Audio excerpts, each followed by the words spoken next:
It's great to join you again at Moulton in worship and to share God's word with you this morning. I want to thank you so much for the encouragement you bring me in my role as Director of Ordinands.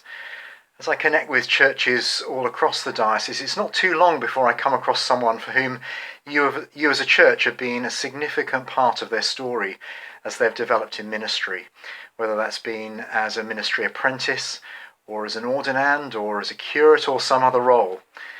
This church is growing stronger and healthier around this diocese, all because of what you've given to particular ministers. So I want to thank you for your faith-filled vision, and I want to especially commend your Vicar Andy for the leadership he's providing, not only to strengthen you as a church, but also to embolden others right across the diocese.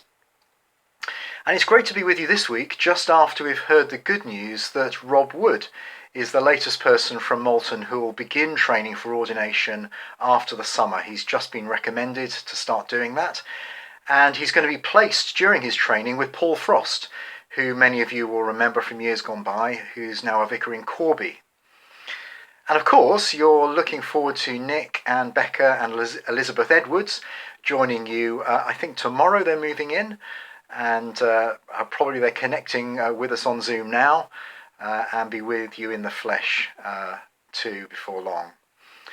The current virus means that we can't be sure quite when he'll be ordained. We hope it'll be the end of September, but nevertheless he'll be licensed at the end of this month and he'll be with you in ministry from then onwards.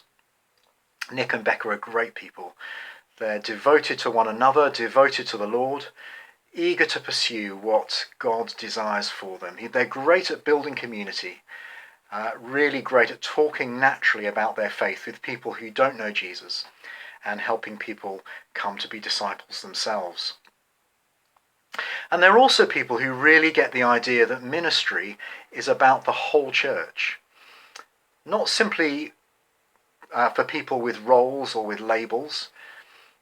And that's something that our present time is really bringing into focus, isn't it?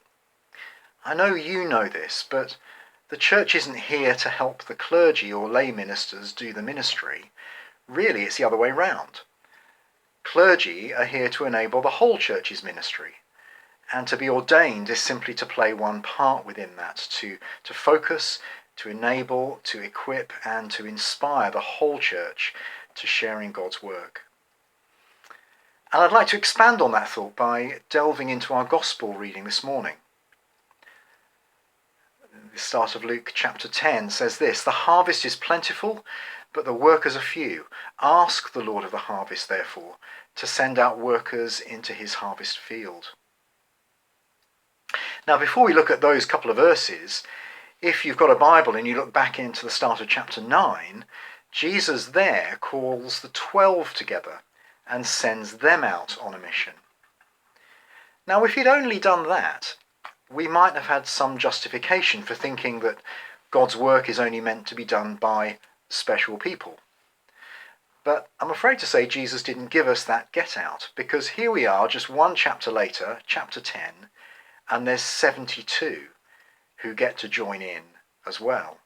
It's a picture of the early church that Jesus had grown. Now, one of the things that lockdown has meant is that we're neither able to meet physically together locally, nor are we able to travel very far in our normal business. And in normal times, the church is dispersed Monday to Saturday in all kinds of places. Some of us staying very local to Moulton, others of us working in our daily work, perhaps inhabiting what you might call your own personal parish. Contacts, connections, communities not necessarily local to where you are now. Perhaps one of the opportunities of lockdown has been to live, maybe more literally than we might have done before, what it is to love our neighbour, the people down our street. Perhaps one of the things we can consider as the restrictions ease is the extent to which we see ourselves sent out on mission every day, just like the 72. Wherever our lives take us, we are sent as representatives as Jesus.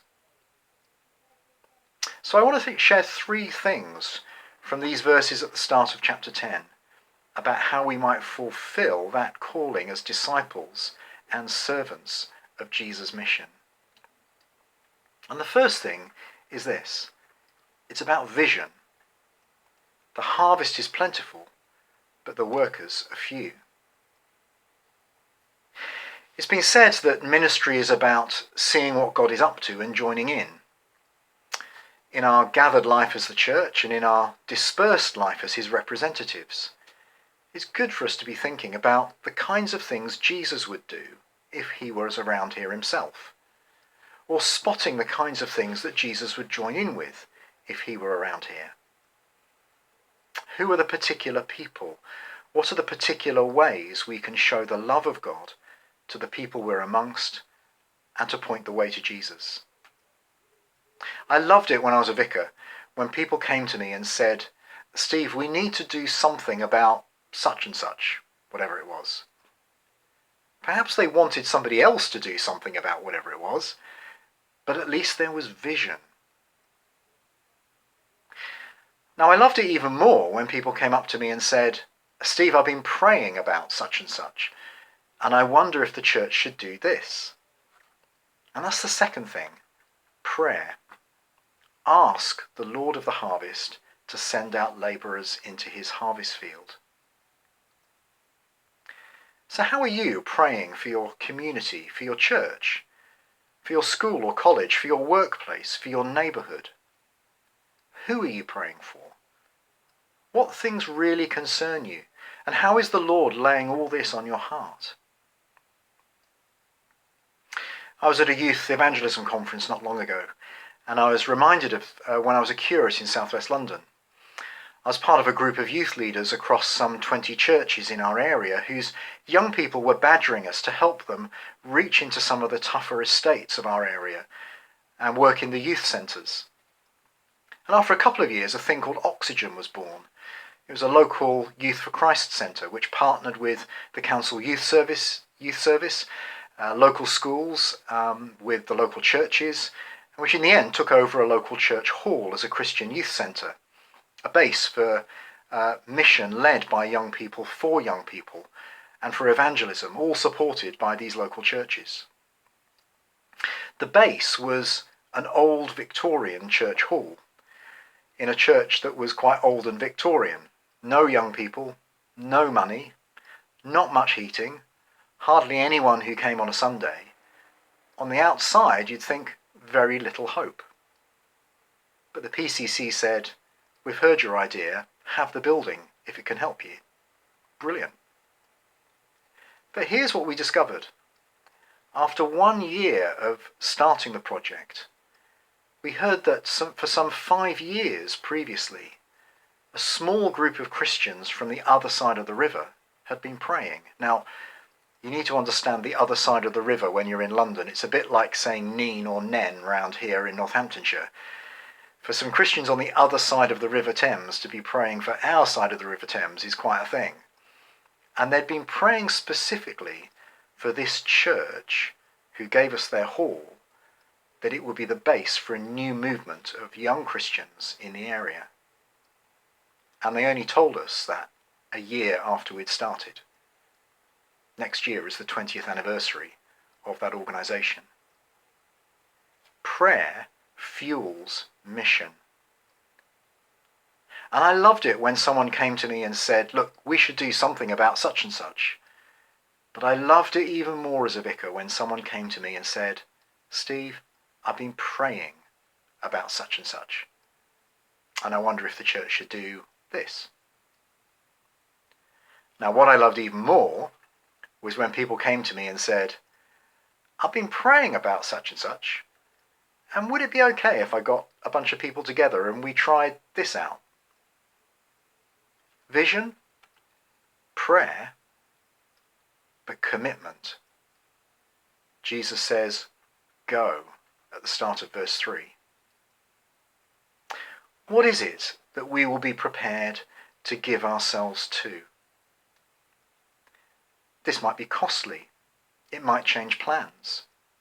It might risk our reputation or our popularity. It might reveal our true colours at work or at school. It might involve us with people that we might otherwise choose to avoid. You see, in the earlier part of the reading we had, at the end of chapter 9, the Gospel mentions some brief interactions Jesus has with people who resisted what discipleship might mean.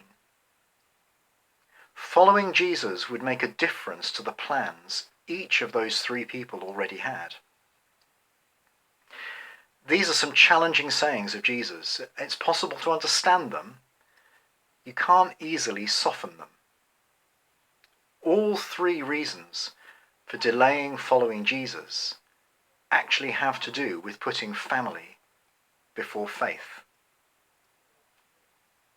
In verse 58, it's all about hospitality. Foxes have holes and birds have nests, but the Son of Man has nowhere to lay his head. Are we willing to make space for Jesus in our family life and our home? Or is church and faith something that we keep for outside the home? What responsibility do we take as parents for the discipleship of our children? Now, it's great that there's good provision for discipling our children and young people through church, but do we outsource the whole responsibility? Now, for some of you, family life has been really hard these past few months, so please don't hear me as heaping another burden of something you've got to do. But it's good to ask ourselves how time with the Bible and in prayer forms part of our family routines. So faith is part of our world. Verse 59 is all about, if you can put it like this, inheritance. Lord, first let me go and bury my father. Now, for this man who said that to Jesus, surely that's a reasonable request, to bury his father. But there's no suggestion in the story that this man's father is yet dead. And because of that, the way we need to understand this verse is that he's waiting until he has the inheritance. I wonder how far have some of us said, yes, Lord, I'll follow you when I can afford it. I've got responsibilities, Jesus. I've got hopes and aspirations for my children. I need to make sure people around me are cared for. I'll follow you, but not just yet. One of the things I've noticed, especially when exploring ordination with people in their 40s and 50s, is that when I ask the question, when did you first think about this? Often the answer is, well, it was in my teens or my 20s. So what happened, I'll ask. Well, rather than make that thought a focus for prayerful exploration, people put it off. And before long, there's a job, a car, perhaps a spouse, a house, a lifestyle, some children, holidays we like, and suddenly 20 years have gone by. Are there ways in which we're saying to the Lord, yes, but first let me do this? And verse 61 and 62 is all about permission. First, let me say goodbye to my family. Now, I'm mindful, of course, that some of us are in families where not everyone shares the faith that we have. What I'm saying is not an excuse to be a poor witness in such a situation. The first place for ministry is behind the front door. But there's a fine line between loving our family as an expression of our love for Jesus and allowing our family to be something we love more than Jesus. I think more commonly this is a temptation for older generations towards their children and grandchildren. Are we willing to release our children, even as adults, into the future God has for them, even if it's a future that we might not have desired for ourselves? I wonder how all this is impacting you this morning. You sense God's call to something new in ministry for Jesus' sake. Or you know that something is happening for someone in your family. There's a sense of prayer-fueled vision. a willingness to commit. But the hardest thing will be the difference this might make to your family life, explaining it, changing your plans, gaining or giving permission. Well, we're living in times where many people are asking important questions about what the church will be like in the future. So much of our regular pattern of church life has changed during the past few months for so many. And it's natural to ask whether we go back to doing things the way we used to. I'm excited about the ministry of the whole church. That's why I'm excited about seeing people called into particular roles within the church. It matters not because these are the people who will do the ministry for everyone, but because these are the people who will enable the day-to-day ministry of everyone, the weekday service of everyone. But for now, we have time to ask the Lord of the harvest what field he is sending us back into. Back to the one we were in? More into the one that we are in? In new ways amongst the people of Moulton? Or whether to consider new fields to work, to sow, and to reap a harvest. May the Lord continue to bless you richly as you consider these things. Amen.